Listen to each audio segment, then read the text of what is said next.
All right, so let me explain what we're looking at, and then we'll move forward and actually make some decisions based upon this data. So first of all, we have a graph here, and this is showing the average monthly searches for the last 12 months for all the keywords that Google returned in response to our phrase, buy umbrellas.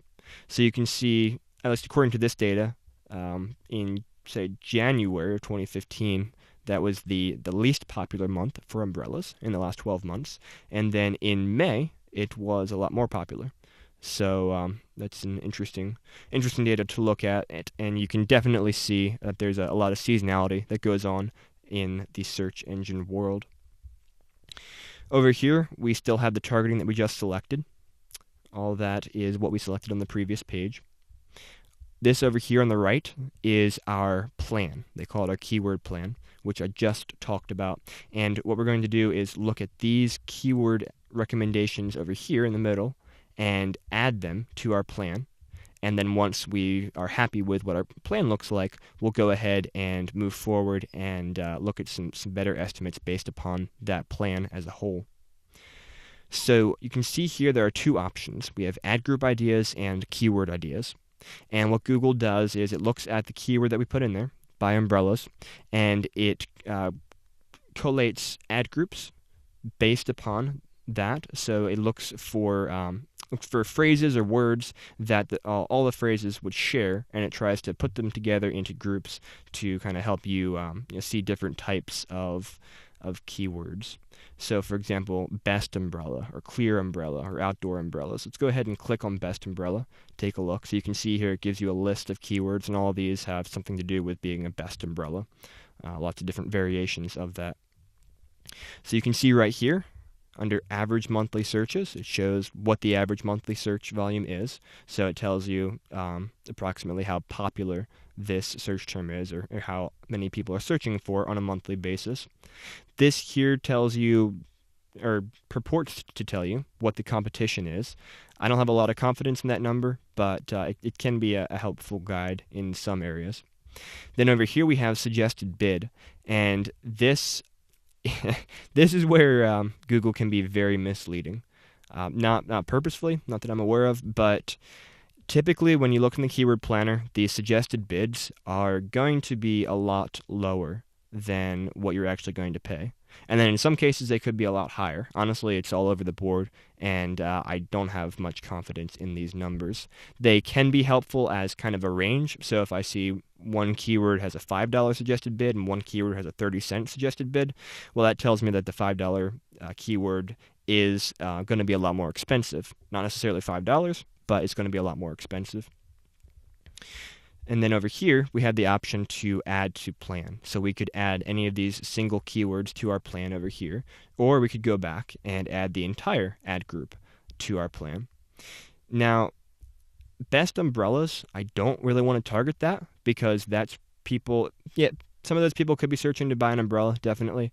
Others might just be doing some research. What I want to look at right now is the most buying intent related keywords. So people who clearly want to buy an umbrella. And hey, look at this. Buy online. That looks very intriguing. Let's click in here. So all these keywords here have to do with buying umbrellas online, which is exactly what I want. Now there's not a lot of search volume. I think there's 170 average monthly searches, so not much search volume. But I will go ahead and click the blue button over here and add that to my plan. All right, and then let's look through here. Let's go back up to the top. You've got different types of umbrellas. Okay, we've got umbrella shop. Well, that people who are shopping or looking for a shop obviously are interested in purchasing something, so that looks very relevant. And take a look through those. And I'm going to go ahead and add this entire ad group by clicking this button up here. It's another way to add the whole ad group. Now let's say that there were a couple keywords in there that I did not want to use. There's a way to easily remove those. If you go over here in the plan, this is the ad group we just added. It's called Umbrella Shop. And click here on that magnifying glass icon. And let's say I don't want to target John's Umbrella Online Shopping. Just click the X box, or the X mark, and boom, it's gone.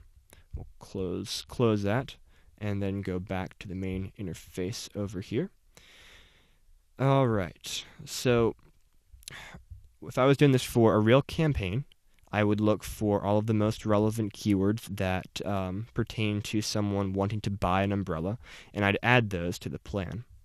Another way that you can easily get to some data is click on keyword ideas. You can see this here is the keyword that we entered, so let's go ahead and add that to our plan. Obviously, we want that. It's only got 50 average monthly searches, so it's not a lot of people searching for it, according to this, but we want it in there. All right, then you can see umbrella by itself would have 450,000 average monthly searches. So there's a lot of people searching for umbrella or umbrellas. That's the next most popular one down there.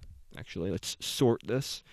And okay, actually, patio umbrellas is the next most popular one, which is very interesting. And you can see that patio umbrellas are a lot more expensive on a CPC side than just umbrella. And that's probably because someone looking for a patio umbrella, first of all, they are probably a little bit further on in the buying funnel than someone just looking for umbrella because they're being more specific.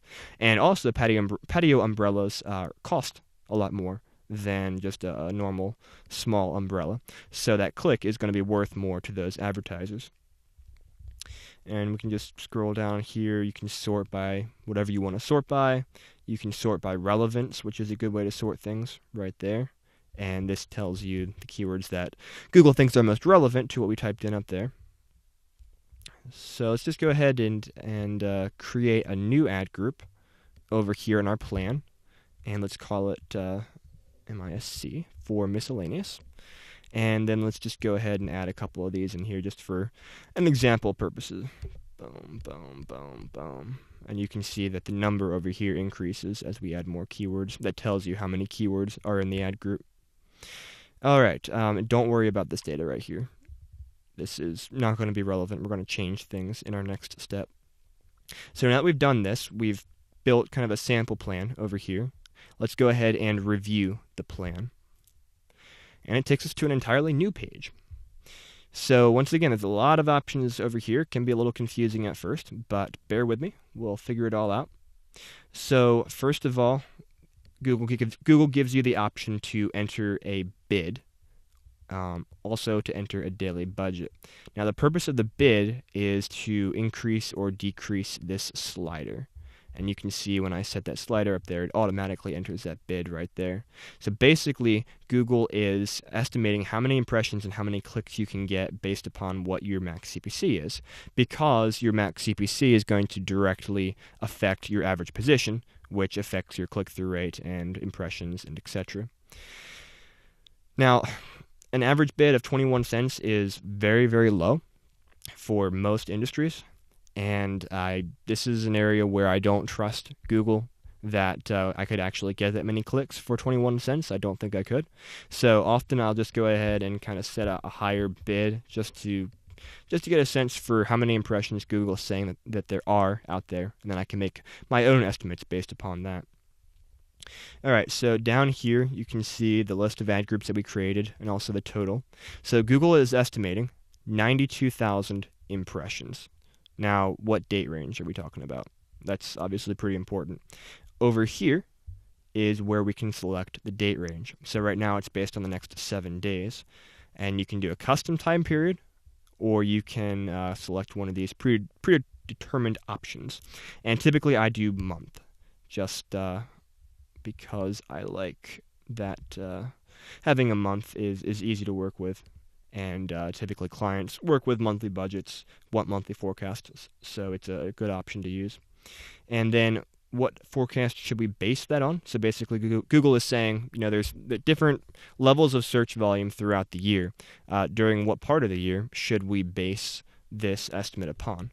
Well, I want a month, so I'm just going to say, let's go for another month here. January 17th to, let's say, February 16th, and save that. All right, and you can see now that we're going for a full month, obviously we have a lot more impressions down here compared to 7 days. So Google is estimating 2.9 million impressions during the next 30 days. There are also some other estimates that I have less confidence in. you can see CTR, which is click-through rate. That is the next most important estimate. It's very low right here. It's 0.2%. Typically, when I do estimates, I just say, hey, the benchmark CTR is 1%. So if I had X number of impressions, if I had 2.9 million impressions, and I had a 1% CTR, how many clicks would I have? And I would calculate that. And then I wouldn't worry about average position because I don't trust Google. That Google's going to tell me that the average position is probably a lot better than it will be in reality. It's kind of sad to say, but that's what I've found from working with dozens and dozens of accounts. And then cost is just the number of clicks times the average CPC. Average CPC, which is pretty vital, which is really what we're trying to figure out here, is once again something I don't have a lot of confidence in. I typically look at what Google gives, maybe what the data they give, and make some of my own estimates based upon that. So in this case, I would look at this and I would say, all right, umbrellas, probably a lot of competition, although it's not a high price point. A lot of traffic out there. What kind of CPC could we get? In this scenario, $1.92 might not be that far off. I would probably say, in the $1.50 to $2 range, average CPC. That's a very ballpark number. It's going to change depending upon our bidding strategy and lots of different variables that we can't control. But you can see if I had the slider set down to 15 cents, Google would estimate an average CPC of 11 cents and still getting 2,700 clicks, which I don't think would happen. So this is the ad group view. You can also do the same thing for keywords. And I recommend once you create a plan, go to this keywords tab and sort by clicks in descending order. So the most clicks at the top. And this is a good way to see if there are any really broad keywords that might be skewing your data. Like if I had something in here like, I don't know what a good example would be, but something that obviously was not relevant, maybe I missed it while I was adding the keywords, then I would click that checkbox there, go up to edit, and I would delete that selected keyword and it would readjust the totals in real time. There we go. Then I would go over here to device. This can be helpful as well. This gives you an estimate of how many impressions there are per device.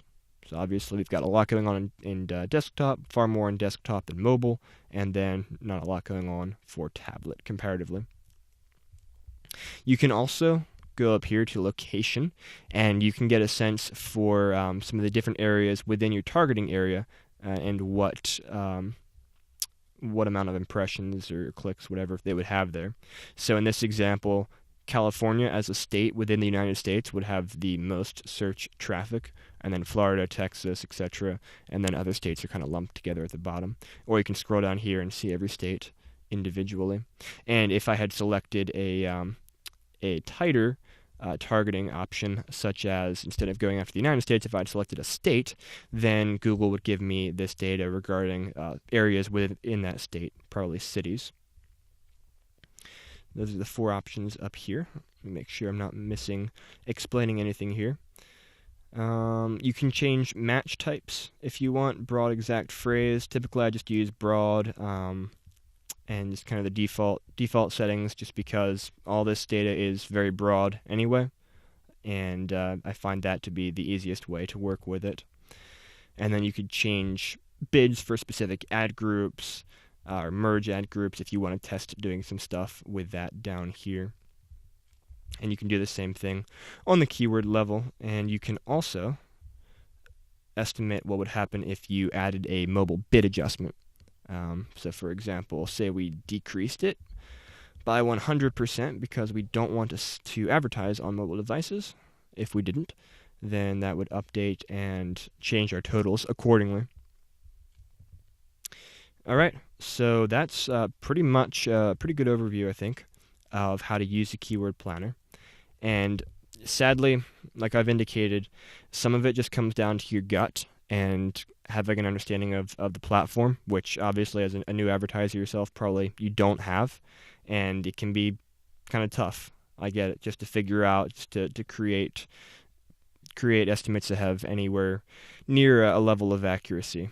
It's really hard sometimes, even for professionals. But these are the best tools that we have to work with, and so do the best you can.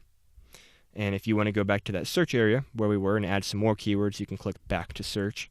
Or if you like that plan and you want to go with that plan, you can actually save it to your account by clicking this blue button right here, and it'll save you some time. Actually save it to your account as campaigns or ad groups, and that's a handy feature. And let's see, anything else that we should discuss here? Nope. I think that does it. Oh yes, one more thing. So let's say that we took a break from doing this and went back to our AdWords account. Google will hang on to this plan, and it will give us the option to resume it or to get rid of it next time we go to Keyword Planner. So let's let this load here and go to Keyword Planner. And hopefully it will load up. Here we go.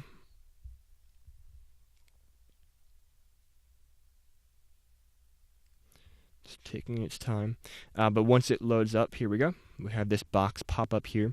So if we click the blue resume button, it'll take us back to where we were. Or if we click start over, then all of our work is gone. So don't click that unless you want to redo all of your work. And that's it.